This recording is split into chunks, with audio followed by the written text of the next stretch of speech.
Wars Season 7 has sadly come to an end. Feels as if we've been waiting for this season and forever. I mean, I feel like it was going to take forever for this day to come, and now we're past it. I'm not sure what to think now that Clone Wars is over and that we finally have an end, but it was definitely a fulfilling end, and I'm incredibly thankful for what Dave Filoni brought to this. Season 7, Episode 12 is called Victory and Death, and it kind of gives us a nice little wrap up to how Ahsoka and Rex are going to escape Order 66 and Maul as well. This is Clone Wars and Chill.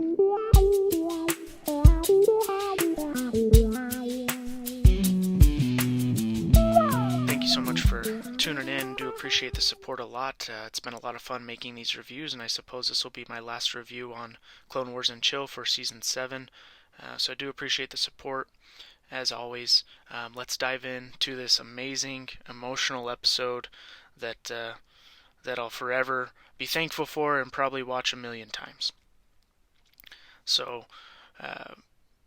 basically, we are coming to this episode with Ahsoka and Rex deflecting blasters and fighting off these clones. Maul's kind of causing his chaos, and he has a little communicator that he got from one of the clones that he chopped the arm off of, and he's able to use that to kind of figure out what's going on and figure out where he needs to be. He walks into the hyperdrive chamber, kills all the clones, and just absolute display of power. And he does something that I've thought is such a cool concept and totally makes sense. He just destroys the hyperdrive. All the generators, he just starts pulling them down and destroying everything, causing chaos like Ahsoka asked him to do. And it totally just brings the cruiser out of hyperspace and stops them from going to Coruscant. Obviously, he didn't want to go there because that's where Sidious was. He wants to escape, and so he's totally just stops everything. And I'm surprised we haven't seen something like that in Star Wars before. That's just such a cool concept, and obviously it does quite a bit of damage to the ship just being pulled out of light speed like that. Probably a pretty dangerous act, not knowing where they're going to stop. And obviously we see that it is kind of dangerous because they're getting pulled into a moon, and that's obviously going to kill everybody if they can't get off the ship. So Rex's clone brothers, led by none other than Jesse, have gathered around below in like the ship bay, knowing where Ahsoka and Rex are, and they pretty much have a giant army that looks like they're just going to be able to overwhelm Ahsoka and Rex. And it doesn't seem like they have a really good plan to how they're going to get out of this. It kind of seems hopeless, but one of the most memorable lines from this comes here. Ahsoka says to Rex, "You're a good soldier, and so is every one of those men down there. They may be willing to die, but I am not the one who is going to kill them." And I thought it was super interesting that Rex was ready to kill his brothers if that's what it meant. He understands that what they're doing is wrong, and he's willing to kill his brothers to save Ahsoka. And I thought that was really cool. Also kind of surprising. I would have thought that they would have shown a little more of like hesitation in him on that, but Ahsoka reminds him and he gets on the same page and obviously tries to set his blasters to stun, and just they're going to try and do their best to save as many lives as they can. The unfortunate thing though about that is that it's pretty much in vain because that ship crashes anyways, as we know at the end. But really it shows that Ahsoka has adopted the true way of the Jedi. The true way of the Jedi is being a peacekeeper and trying to do what good they could, and Ahsoka may be one of the best examples of a true Jedi out there. Even though she's left the Order, I still think she follows the will of the light side of the Force, which is what the Jedi were supposed to be doing. So they kind of come up with a plan where Rex comes up with Jesse having Ahsoka held at blaster point and basically says, "I took her prisoner," but then he kind of tries to confuse him and says, well, she's not really a Jedi, she hasn't been part of the Order, and he's thinking maybe that'll mess with the Order 66 programming, confuse him a little bit. And I think had they been droids, it would have worked. But because clones can think a little bit more and are a little more strategic and understanding, they're able to, you know, figure out what is that Rex is just messing with them and trying to stall. So it also gets thrown a little out of whack when Maul starts running towards the ship that they're planning on using, and of course he's gonna use their plan, them as a diversion and escape, and of course says screw them. Doesn't care that Ahsoka, rescued him. He's probably bitter that she didn't give him a lightsaber or want to team up with him. So Ahsoka, all heck breaks loose, and Ahsoka almost actually kills Maul, but he pushes her back and he hops in the shuttle and zooms off, and we get to see Ahsoka do what we saw Rey do in Rise of Skywalker, where she's forcing the ship. And I've always thought this would be such a cool thing to see. I wanted to see Vader do it at the end of Rogue One, where she's just forcing the ship and not letting Maul leave. She's trying to pull him back, and he's pushing forward, and there's this battle of like who's stronger, the ship or Ahsoka's force. And it looks like Maul's probably going to escape regardless, but Ahsoka ends up letting go to help defend Rex as he's trying to take cover from this blaster fire that's coming at them. So Maul jumps to hyperspace, and we don't see him again until, well, I guess Rebels and the Solo movie. We do get to see him, so we know obviously that he survives and escapes, but it was not exactly how I expected him to escape. But I don't know where he jumped to. I'd like to think maybe it's Dathomir or somewhere like that. Maybe he went to meet up with some of his crime syndicate leaders and kind of devise a plan with them. Well, Ahsoka and Rex get surrounded, and we just see one of the coolest moves I've ever seen in any Star Wars period and a story. She throws her lightsabers into the ground with the Force and cuts a circle around her and Rex with the Force. I mean, that was so cool. It makes sense that you could do that, and no, I've never seen anyone really do it before, but it was just absolutely so cool to see. And then they drop down below, fight off some more clones, and they're able to find a little speeder type ship that they can grab and get away before this ship crashes into the moon.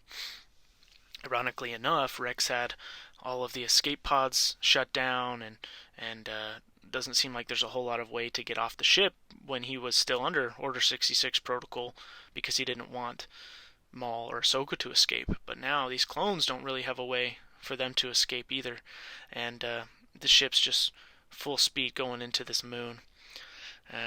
So flash forward to a little bit in the future, and we see Ahsoka and Rex. They've kind of buried some clones, I guess, and I'm sure a lot of the bodies weren't recoverable, but they put all of the helmets of some of these clones that they could find on sticks, and you do get to see Jesse's helmet there in the front, which is absolutely emotional. And I thought it was just an epic thing to see them honoring their clones who turned on them, still honoring them and understanding that they didn't really have a choice. Like, that takes a lot of love and understanding that these weren't just disposable people. They weren't just droids. They were actual humans and people with feelings, and although they were clones. And that's one thing that's so cool about some of the Jedi more than others, but Ahsoka and Anakin, and understanding that, we see it with Plo Koon as well, and earlier in the Clone Wars, saying that clones aren't meant to be disposable. And that's been a cool theme throughout the Clone Wars, whereas the movies didn't really get to show that as much. But seeing them honor their fallen brothers, even though they were the same people trying to kill them, just shows just incredible amounts of love that they had. And it was really, really cool scene to see. Rex kind of looks over his shoulder and sees Ahsoka off in the distance in this robe, and it's very reminiscent, parallel of her in Rebels in that same robe. Just interesting to understand Ahsoka's feelings towards these clones. Didn't dare try and kill them if she couldn't. Whereas, it's unfortunate for the clones that survived, because the Jedi really took good care of them for the most part, and now they're going to be slaves to the Empire for the time before the clones are phased out. Ahsoka essentially realizes that, she has to go into hiding. She can't be recognized as a Jedi, otherwise she's gonna get hunted down and killed. And so she drops her lightsaber on the ground and kind of leaves it by the graves. It was sort of contradicting once again to the Ahsoka novel, where she actually buries both of her lightsabers, and once again they were on Mandalore. But I thought this was a cool way to do it, and obviously it made it a little easier for the next scene to happen when Vader actually finds her lightsaber. So seeing that flash forward um, was really cool. We didn't get to see Rex and Ahsoka go their separate ways. I would have maybe liked a little emotional hug between the two before they, agreed that they can't stay in hiding together. It'd be too obvious. Uh, but then we get a even farther future shot where this moon has turned to ice, and I'm guessing it's just another season, so maybe it's been 6 months later, or who knows how long it's been. It really could be years later, but I doubt it. I kind of got the vibe that it was maybe just 6 months or so later, and Darth Vader's going around and kind of confirming which Jedi are dead and everything.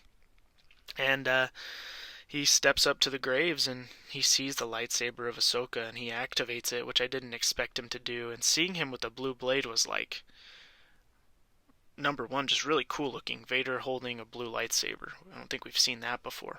Um, but but ultimately he knew that that blue crystal was the one that he had put into it, or however he made her lightsabers blue. That had to have hit him pretty hard, and he seems to have a moment of maybe Anakin still left in him when he stares at the lightsaber and decides to keep it. Um, I can't think of any other reason he would want to keep it other than as a memory of her, but maybe he's like, oh, I just need this kyber crystal. I don't know. But very interesting, and it makes me think that, well, we know Ahsoka was one of the few people he cared so deeply about, and maybe feeling that she was dead pushes him even darker, because now he realizes there's no one left. But there's obviously a little sliver of care and love in his heart for her, and that's why he picks up that lightsaber and activates it. And that's probably the same sliver of love and hope that Luke's able to tap into and eventually convinces him to come back to the light. It was an absolutely epic finale to an absolutely epic show. I think we'll all forever be incredibly indebted to George Lucas and to Dave Filoni and all the creators who worked on these shows over the time, and we're thankful, of course, to Disney and actually giving us this last season that we didn't think they were going to do. So props to them on that, and coming through on this, and really giving us this last siege of Mandalore arc is some of the best Star Wars in general, I think, that has ever been created. So they put a lot of time and effort into it, and I can't wait to watch it over and over and over again and cry and cry and cry. Thank you guys for tuning in to another Clone Wars and Chill. It's probably our last episode of the Season 7 breakdown, so just want to thank you for the support, and for the support on the channel and our pages on Instagram, Facebook, and so on, and Twitch. You guys just mean a lot to us. We're really thankful to be doing what we do, so take care, and as always, may the Force be with you.